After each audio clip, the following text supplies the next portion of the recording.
conhecida pelos irmãos. Todos nós sabemos que no livro do Atos dos Apóstolos foi escrito pelo Dr. Lucas. Ele que foi evangelizado pelo próprio apóstolo Paulo. Nós sabemos que o apóstolo Paulo, ele tinha uma chamada de pregar. Ele levava açoites. Ele não tinha medo de falar da palavra do Senhor. Então ele se levantava e muitas coisas aconteciam sobre a vida dele. Ele sofria muitas pancadas porque chamava ele de blasfemador. E quando Paulo pregava, estava lá Lucas, porque ele falou: quero seguir esse homem, esse baixinho de 1,30 m, até onde ele vai? O que será que ele faz? O que será que ele tem?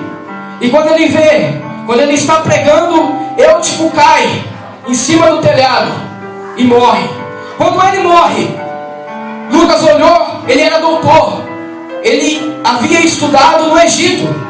Ele estudou qualquer tipo de materialismo do corpo humano. Então ele olhou, morreu, já era. Quando Paulo chega, Lucas falou: a multidão vai matar esse baixinho. A multidão vai linchar esse baixinho. Ele estava pregando e o homem morreu. O povo vai acabar com ele.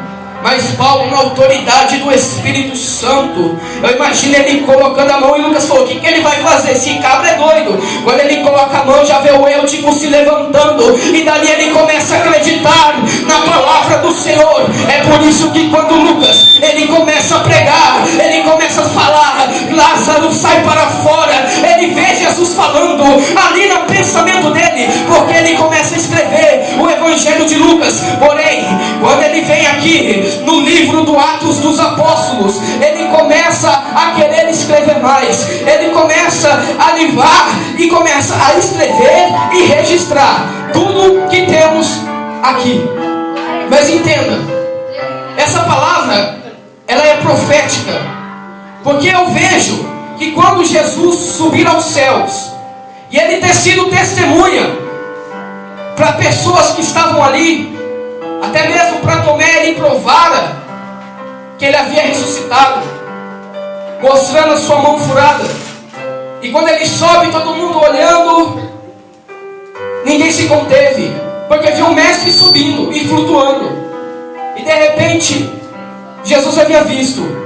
Eles pararam no tempo, e foi enviado 2 anjos, e falando: varões galileus, por que estáis olhando por aquele que está subindo?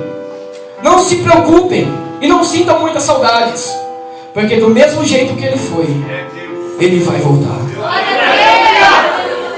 E quando é acontecido isso, é estabelecido um ministério para Pedro.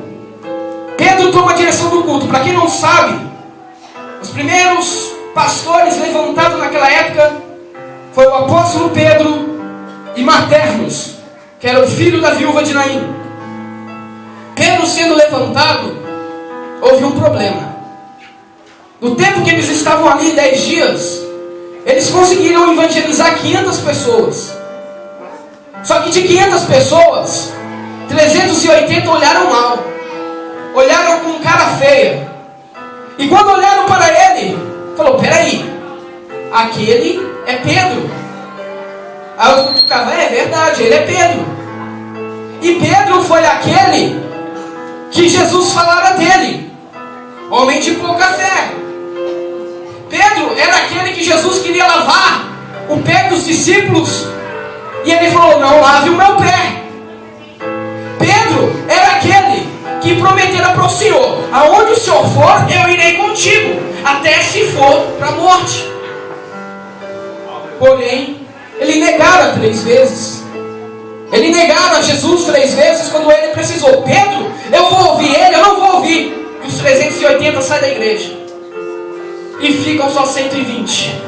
E esses 120 eu profetizo em nome de Jesus aos que estão aqui nesta noite, que não olha para o que o homem era, mas olha para o que o homem se tornou. Que não olha para o que o homem fazia, mas pelo que o homem faz. Porque eis que o velho homem já morreu e o novo vive para Cristo. Porque mais vale morrer para Cristo, porque a vida é ganha. Eu quero lhe dizer, tem tanta pessoa que quando entra dentro da igreja, virou ritual, virou algo que é normal. Eu vou sentar dentro da igreja, eu vou ficar aqui quietinho e não vou fazer mais nada. Ei, você não veio olhar para para quem está pregando, você não vem olhar para quem está dirigindo, mas ele se alegra. E quando você fecha os seus olhos, como Jó disse em Jó 19:25, mas eu sei que o meu Redentor vive e em breve se manifestará. Será que tem alguém que acredita nisso aqui? Aleluia! Levante a mão para o céu em nome de Jesus.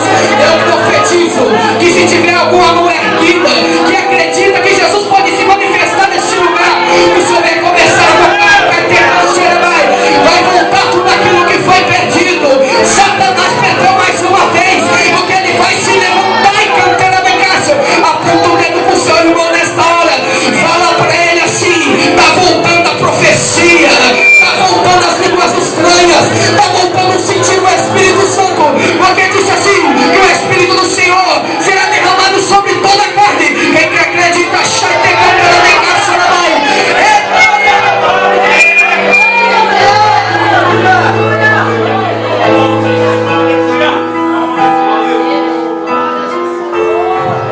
tem algo acontecendo com a igreja nos dias atuais. Tem um testemunho que eu gosto de contar muito e que eu ouvi. Havia um pastor numa igreja e de repente veio uma irmã bem velhinha e se chegou a ele e falando: pastor, o senhor pode orar por mim?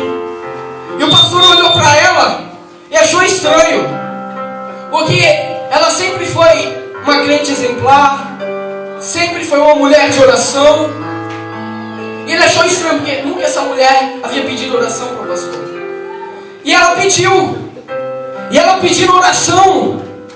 O pastor falou: sim, lógico, eu posso orar por você. Mas não querendo ser intrometido, o que aconteceu? E de repente uma lágrima cai dos olhos dela. E ela falou: pastor, eu sou casada há 50 anos. Ele: amém. E eu casado, eu quero lhe dizer, pastor, eu não sou feliz com meu marido.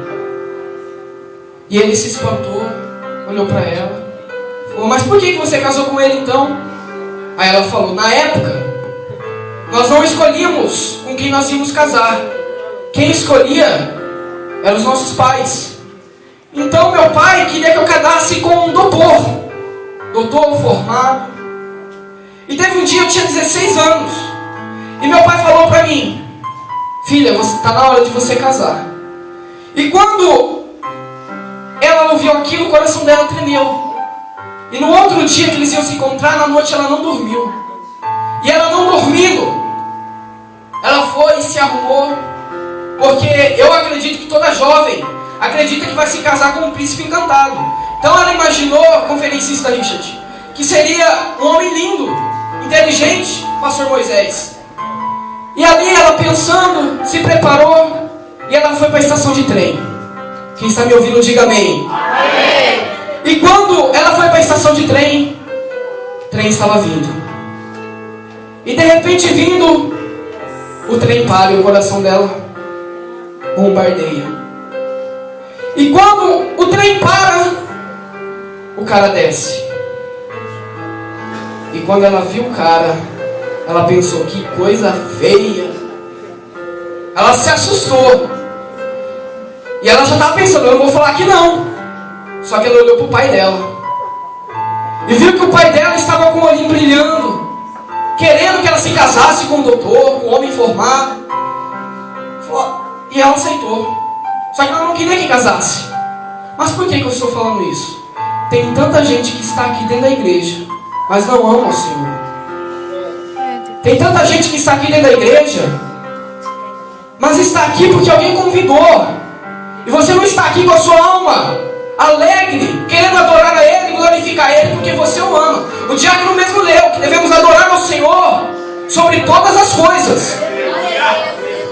Esse que está faltando o amor. O amor por Jesus.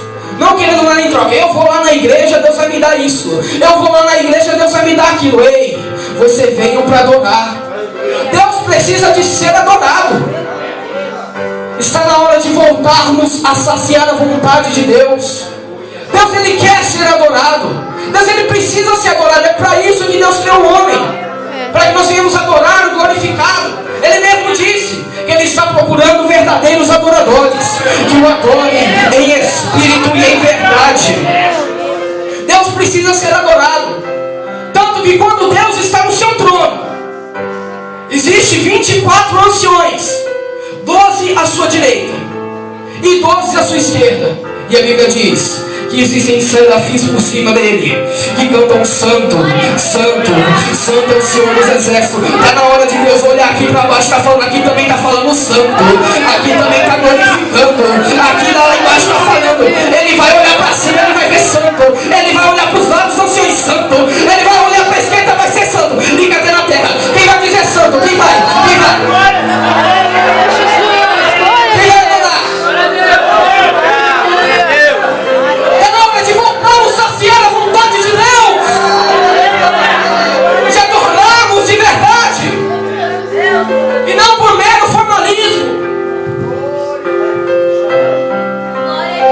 Eu quero falar de um ser meio que se chama Espírito Santo, que ele se faz presente naquele que dá liberdade. O Espírito Santo, ele é cavaleiro. Ele nunca vai olhar para você e falar, me adore, vai, me adore. Não, ele te respeita. Mas quando o crente dá lugar, quando o crente deixa o Espírito Santo entrar aqui, sai da frente, porque prisões vão se abrir. Eu acredito em palavra profética. Quem acredita, dê glória a Deus. Glória a Deus. Você acha que quando você profetiza, você está profetizando sozinho? Você acha que quando você está orando sozinho? O Espírito Santo do Senhor está recolhendo toda a sua lágrima nesta noite. Ele está recolhendo cada lágrima aqui neste lugar. Ele está vendo o que você tem passado. Se você acreditar, e se você acreditar e lutar e ver que lá na frente Deus ele vai fazer, o Espírito Santo ele vai na frente, ele se responsabiliza, porque o Espírito Santo de Deus vai se manifestar na vida daquele que acredita, porque o Espírito Santo ele trabalha, ele tem poder. O Espírito Santo é aquele que dá dons para falar línguas estranhas. Ninguém fala línguas estranhas, não fala anjos, não fala demônios, não fala homens, mas fala direto com Jesus, fala direto, direto, direto. Se alguém ainda não é batizado com o Espírito Santo, e se tem alguém ainda que não fala, que desanimou, em nome de Jesus eu profetizo, vai Espírito Santo, pode passar por essa igreja neste lugar, vai batizando quem não tem mais, vai revivendo aquele que não tem mais, vai que cantou na mulher, faço da mãe.